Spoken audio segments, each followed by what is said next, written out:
저희 최근 유튜브 영상에 댓글이 하나 달렸던데 저희가 한 달 전쯤에 우버 관련한 영상을 진행을 하셨잖아요. 근데 그걸 보고 우버를 매수하셨다가 그냥 팔았는데 갑자기 11월에 갑자기 30%가 폭등을 했다. 그래서 굉장히 아쉽다 이런 댓글이 달렸어요. 근데 뭐 말씀하신 대로 11월이 됐잖아요. 그래서 우버에 도대체 무슨 일이 있는 건지를 조금 듣고 싶어서 이렇게 모시게 됐습니다. 한번. 미 대선 날 또 하나의 중요한 투표가 하나 있었는데요. 프로포지션 22라는 이 주민 투표가 찬성으로 결과가 마무리가 됐습니다. 그래서 이 프로포지션 22가 뭐냐? 긱 이코노미 노동자 보호법이라고 하는 이 AB5법을 무력화하는 그런 주민 투표였는데요. 이 AB5법은요. 플랫폼 노동자와 프리랜서들을 정규직으로 고용해라라는 법입니다. 이제 이들을 좀 보호하기 위한 취지로 만들어졌었는데 이번 프로포지션 22법에는 뭐가 들어있냐면 이 AB5법에서 플랫폼 노동자는 보호 대상에서 제외하자라는 게 핵심이에요. 그래서 결국은 이제는 AB5법 자체가 의미가 없어졌다라고 보시면 될 것 같고요. 이번 프로포지션 22는 지금 국내에서는 크게 이슈가 안 되고 있는 상황인 것 같은데요. 사실은 정말 중요한 법입니다. 아니 이게 뭐 미국의 법인 거잖아요. AB5 법 이름도 굉장히 특이한데 근데 이게 뭐 정말 중요한 법이라고 해도 이게 사실 뭐 태평양 건너에 있는 우리나라랑은 또 무슨 크게 상관이 있을까요? 뭐. 이게 크게 세 가지 영향이 있는데요. 저희랑도 영향이 있습니다. 크게 세 가지 면에서 첫 번째는 우버 사업에 굉장히 청신호가 켜졌다는 거고요. 두 번째는 우리 모두가 서비스 사용자이지 않습니까? 네, 서비스 그렇죠. 사용자로서 이번 법이 우버, 리프트 같은 승차 공유에만 영향을 미치는 게 아니고요. 우리는 이제 사용자로서 이 서비스들을 지금과 같이 동일하게 쓸 수 있고 이 싼 가격을 계속 유지하면서 사용할 수 있다라는 영향이 있습니다. 그리고 우리는 또 노동자로서 다 존재를 하잖아요. 네, 우리는 사용자일 뿐만 아니라 다 노동자인데요. 이번 결정은 뭐 법원이 내려준 것도 아니고 정치인이 내려준 것도 아니고 캘리포니아 주민들이 직접 자기 손으로 찍어서 결정을 내려준 겁니다. 진짜 민심인 거잖아요. 그렇죠. 이건 정말 민심이기 때문에 이 결정이 결국은 이 플랫폼 회사의 지위를 굉장히 높여주게 되고 반대로 이 노동자들한테는 굉장히 악영향을 미칠 수 있다. 플랫폼 회사 입장에서는 아주 유연한 형태의 노동자들, 고용하지 않아도 쓸 수 있는 그 노동자 풀을 영구적으로 확보할 수 있게 된 거기 때문에 외신 같은 데에서는 이번 결정이 노동자의 권익을 굉장히 떨어뜨릴 것이다 라고 좀 평가를 하고 있습니다. 그렇게 생각하니까 사실 우리나라 한국에서도 굉장히 이슈가 많이 사실 되고 있는 부분인 거잖아요. 그런 플랫폼 노동자들 혹은 뭐 배달 노동자들에 대한 얘기들이 굉장히 많이 나오고 있는데 점점 그런 게 확대가 될 거기 때문에 굉장히 좀 중요한 법이라는 게 좀 와닿네요. 어떻게 보면은. 근데 이제 우버라는 기업에는 이 법이 어떤 영향이 있을지요? 근데 이 AB5 같은 경우는 이 노동자들을 아예 고용해서 일하게 하라라고 했었던 그렇죠. 건데 이 프로포지션 22가 통과되기를 우버나 리프트 같은 회사가 굉장히 원했던 게 아주 간단합니다. 돈이 많이 든다는 거죠. 직접 고용을 해야 되기 때문에요. 그래서 이번에 이 프로포지션 22를 발의하게끔 이제 옆에서 돈도 쓰고 압력을 넣었는데 대신에 프로포지션 22에 우리 AB5를 무력화하게 해주세요라고만 말을 하면 주민들도 아마 마음이 바뀌지 않겠죠. 좀 너무 염치 없죠, 사실. 좀 다 염치가 없는 아는데. 일이기 때문에 그래서 거기에다가 그 노동자들을 보호할 수 있는 몇 가지 장치들을 좀 넣어놓긴 했습니다. 근데 좀 핵심되는 것만 하나 갖고 와봤는데 이 우버 노동자가 아까 1마일당 거리당으로 돈을 받는다고 했잖아요. 네, 그렇죠. 내년 기준으로 1마일당 아마 30센트를 받는 것 같은데 이 1마일당 30센트 받는 거를 시간당으로 좀 계산을 해서 최저시급이라는 게 있잖아요. 예. 그래서 이 최저시급과 1마일당 30센트 받은 돈의 이 차이를 만약에 최저시급에 못 들어간다, 그거보다 높지 않고 더 낮다라고 하면 그 차익은 좀 기업이 보존해주는 걸로 채워주도록. 네, 그 정도 해주는 걸로 이 법에 들어가 있고요. 그래서 이런 최저시급에 관련된 그리고 의료보험에 관련된 것, 그다음에 산재에 해당하는 것들 그런 좀 몇 가지의 복지 사항이 이 프로포지션 22에 들어가 있습니다.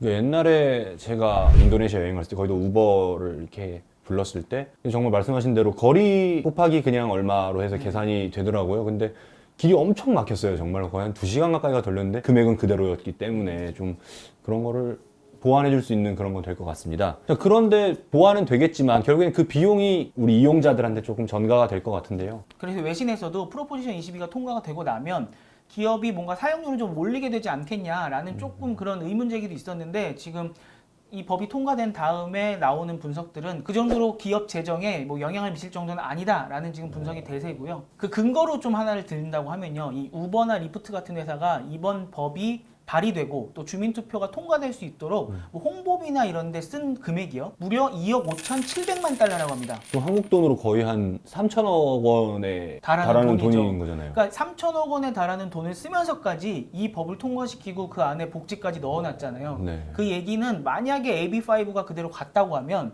이 우버나 리프트 같은 회사가 받을 타격이 최소 3천억보다 훨씬 더 컸다는 얘기죠. 그러니까 뭐 복지를 몇 가지 넣었다고 사용료가 올라갈 거냐라고는 뭐 걱정할 필요는 없을 것 같습니다. 그러면은 오히려 이런 AB5법을 막은 것이 기업들한테는 3천억 이상의 효과가 있고 이득이라는 거는 뭐 당연히 생각할 수 있는 건데, 그럼 구체적으로 좀 어떤 이점들이 있는지 좀 말씀을 해주십시오. 근데 이 프로포지션 22는 우버만 영향을 받는 건 아니고요. 무슨 우버, 리프트, 그다음에 도어대시, 뭐 그럽허브, 뭐 많은 회사들이 플랫폼 회사들이 영향을 받을 겁니다. 그런데 이 업계에서 가장 상징적인 게 또 우버고요. 우버는 뭐 운전만 하고 그다음에 배달만 하는 게 아니라 모든 영역에 또 다 지금 발을 걸쳐놓고 있기 때문에 오늘은 우버의 예를 들어서 우버를 좀 집중적으로 설명을 해드리도록 하겠습니다. 일단 우버 주가만 봐도요, 얼마나 이번 통과가 도움이 됐는지 알 수 있는데요. 지난달에 저희가 영상 만들 때만 해도 우버 주가가 한 36달러 이 정도였거든요. 근데 지금 47달러까지 올라가면서 30%가량이 확 주가가 올라갔습니다. 네, 프로포지션 22 통과가 유력하다는 소식이 전해진 11월 4일에만요 무려 10% 정도가 올랐고요. 그 우버에 대한 오랜 이슈를 생각을 하시면 사실은 이 프로포지션 22보다는 택시와의 갈등이었을 거예요. 뭐 한국 같은 경우도 택시와 갈등을 겪다가 사실상 퇴출됐고요. 국내에서는 그것만 알고 계시는데 실질적으로는 이 택시와의 갈등보다 더 크게 좀 발목을 잡았던 게 이번 플랫폼 노동자 처우에 대한 갈등이었습니다. 왜냐면요, 이 택시는 우버 라이드라고 하죠. 이 우버 택시, 우버 X 여기에서만 영향을 미치는데 이 플랫폼 노동자 처우에 관한 법은요, 우버 라이드뿐만 아니라 뭐 우버 이츠, 편의점에 있는 물건 같은 거를 배달해주는 우버 다이렉트, 한국으로 치면 B마트 같은, 그렇죠, 배민 B마트 같은 거. 그 다음에 퀵 서비스라고 할 수 있는 우버 커넥트, 여기까지도 전부 다 영향을 미치는 사안이었었거든요. 근데 이 중에서 우버 라이드 운전자 같은 경우는요, 이미 오랫동안 전업으로 해오신 분들이 많았었기 때문에 뭐 들고 일어나서 시위도 많이 하시고 우버에 대해 항의를 많이 하셨었어요. 좀 노동 처우 개선 좀 해달라. 근데 우버 이츠라던가 다른 딜리버리 분야는 아직 생긴 지가 오래 안 돼서 그런 시위나 항의가 아직은 별로 없는 편인데, 이게 만약에 우버 라이드에서 시작된 시위나 항의가 이쪽으로 넘어가게 되면 우버는 아예 자기 사업 자체를 영위하지 못하는 일이 벌어질 수도 있거든요. 그런 면에서 이번 주민투표 같은 경우는 뭐 나라가 정해준 것도 아니고 주민의 민심이 너희 그렇게 사업해라 라고 인정을 해준 거기 때문에 앞으로 이제 우버는 전 세계 어디에서 이런 논쟁이 벌어져도 우리는 주민들이 우리의 논리를 지지해줬다 라고 자신감 있게 이야기할 수 있는 상황이 된 겁니다. 사실 배달 문화라는 게 미국에는 거의 없었던 것인데, 이제 그런 문화가 생기고 우버가 자기들만의 논리를 폈고 이제 거기에 대해서 주민들이 좀 지지를 해준 거잖아요. 그러면은 우버의 논리라는 게 좀 정확하게 뭐였나요? 우버 입장에서는 우리가 돈을 많이 벌어야 되니까 이 법을 통과해 주세요라고는 또 할 수는 없잖아요. 그렇죠. 그건. 이들도 노동자의 권리에 도움이 된다라는 식으로 논리를 펴고 있습니다.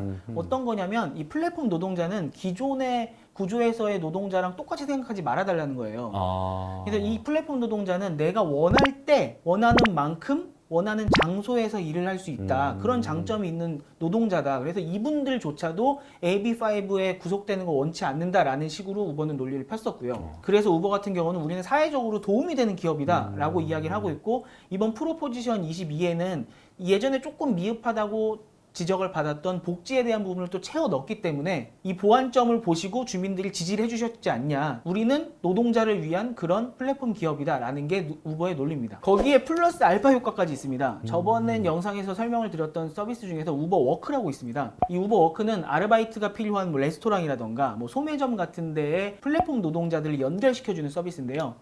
이전까지는 플랫폼 노동자라고 하면은 할 수 있는 게 운전하거나 그냥 배달해주는 정도였잖아요. 이 우버 워크 같은 경우는요, 이렇게 얘기를 하고 있는 거예요. 노동자 여러분, 여태까지는 운전과 배달밖에 못 하셨죠. 이제는 원할 때 원하는 만큼 원하는 장소에서 모든 아르바이트 일을 하실 수 있게 도와드리겠습니다 라고 하는 게 우버 워크거든요. 물론 지금 코로나19 때문에 그 우버워크 서비스가 좀 잠시 보류 중이다 라는 말씀을 드렸었는데, 만약에 이 우버워크가 작동을 하게 되면 지금까지는 우버가 연결할 수 있는 노동자가 플랫폼 노동자, 운전과 배달하는 노동자였는데, 앞으로는 아르바이트와 관련된 모든 노동자를 연결시켜 줄 수 있다. 우버가 이렇게까지 사업을 확장해 나갈 수 있게끔 도와준 법이 바로 이 프로포지션 22라고 생각을 하시면 됩니다. 그러니까 초단기 알바몬 같은 그렇죠. 그 알바몬 사업이네요. 같은 경우는 거기에다가 이제 뭐 카카오 택시에 뭐 우리나라 한국으로 치면 배달의 민족의 뭐 모든 하는 서비스를 우버가 다 하겠다라는 얘기인 거잖아요. 뭐 정규직 빼고는 전부 다 우리와 연결이 돼야 된다라는 그런 서비스인 거죠. 그러니까 뭐 이건 프로포지션 22 같은 경우는 뭐 순탄하게 사업을 한다 정도가 아니라 뭐 정말 주가가 30% 정도 오를 만큼의 그런 큰 힘이 되는 결과였던 거네요. 네, 맞습니다. 근데 이 30%까지 오른 거는요, 사실은 요 법 통과까지만은 아니었고요. 두 가지 좀 우버에 좋은 소식이 더 있었습니다. 하나는 뭐냐면요, 얼마 전에 3분기 실적 발표를 했어요. 근데 2분기 때까지만 해도 그 우버 라이드, 이 우버 X 이쪽에 굉장히 많은 타격이 있었지만 네. 우버 이츠가 크게 성장을 해서 우버가 희망을 봤다 정도였는데요. 3분기 실적이 발표되고 나니까 이게 그냥 희망 정도가 아니었던 거예요.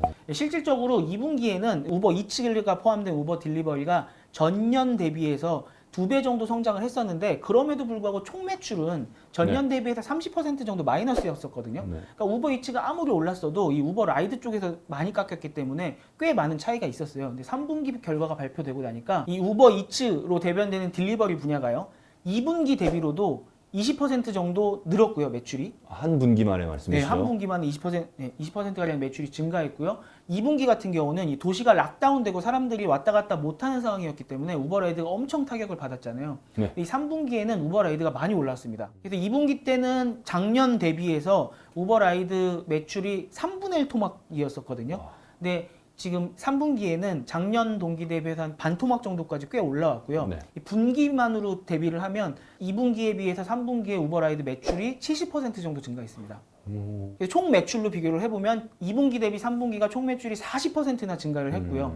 전년 동기 대비로도 봐도 2분기에는 전년 대비 30% 마이너스였는데 3분기에는 전년 동기 대비 한 17% 정도 마이너스로 많이 이 격차를 좁혔습니다. 예, 여기에 마지막으로 하나 더 또 좋은 소식이 있었는데요. 이 코로나 백신이 성공적으로 개발되고 있다라고 얘기가 전해지면서 우버 주가도 굉장히 빠르게 올랐습니다. 다시 이제 언택트 시대에서 콘택트 시대로 오게 되면 우버 같은 기업들 혹은 그런 서비스가 다시 활성화가 될 거다, 이런 기대감이 많이 반영이 된 거겠네요. 뭐 지금까지 말씀하신 거를 쫙 종합을 해서 뭐 코로나 이후에 우버가 어떻게 변할지를 좀 정리를 해보면, 우선은 그런 플랫폼 노동자 고용에 대한 이런 부담이 좀 많이 해소가 되는 게 있을 거고요. 뭐 우버 이츠 같은 그런 딜리버리 문화도 사실 이제는 하나의 문화로 자리를 잡은 거기 때문에 컨텍스트 시대가 돼도 뭐 조금은 줄어들겠지만 크게 변화하진 않을 것 같고요. 그리고 뭐 마지막으로는 말씀하신 대로 우버 워크라든지 멈춰있던 그런 사업들도 진행을 하게 되면 굉장히 큰 성장의 계기가 되지 않겠나, 이런 생각이 좀 드네요. 너무 또 좋은 얘기만 하면은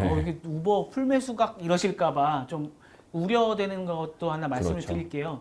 원래 우버는 올해 내에 좀 흑자 전환을 하겠다라고 얘기를 했었었는데 코로나 이전에요. 그런데 코로나가 터지면서 지금 사업을 오히려 확장하게 되고 우버 이츠 같은 딜리버리 분야 쪽으로 좀 과감하게 가고 있지 않습니까?